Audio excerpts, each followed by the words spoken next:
श्री स्वामी समर्थ मित्रांनो, तर कसे आहात तुम्ही सगळे? तर तुम्हा सगळ्यांना स्वातंत्र्य दिनाच्या आणि गोकुळ जन्माष्टमीच्या खूप खूप शुभेच्छा. तर सकाळचं सगळं आवरून मी निघाले आहे शॉपला. तर इथे सोसायटीमध्ये झेंडावंदन खूपच छान पद्धतीने झालं होतं. शॉपवर गेल्यानंतर पण आम्ही डेकोरेशन वगैरे केलं आहे. आज आमची हेल्पर नव्हती आली, त्याच्यामुळे आम्ही सगळ्यांनी मिळून शॉपमधली कामं केलेली होती आणि एन्जॉय केलेली कामं. कधी कधीच मौका भेटतो. त्याच्यानंतर चालू झालेले आहेत क्लायंट्स. कन्सल्टेशन तर बेस्ट पार्ट आहे. कन्सल्टेशन झाल्यानंतर आम्ही केलेली आहे कामाला सुरुवात. तर अशा पद्धतीने थोडेफार क्लायंट्स चालू होते.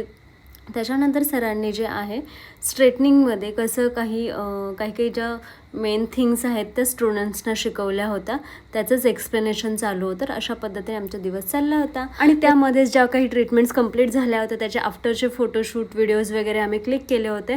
तर अजूनही तुम्ही माझ्या चॅनलला सबस्क्राईब केलं नसेल, फॉलो केलं नसेल तर नक्की जा आणि सबस्क्राईब, शेअर आणि लाईक करायला विसरू नका. तर असा गेला माझा आजचा दिवस आणि घरी गेल्यानंतर मस्तपैकी रेडी होऊन जन्माष्टमी सेलिब्रेट केली होती. कृष्ण जन्म मस्त केला होता. तर thank you so much for watching this.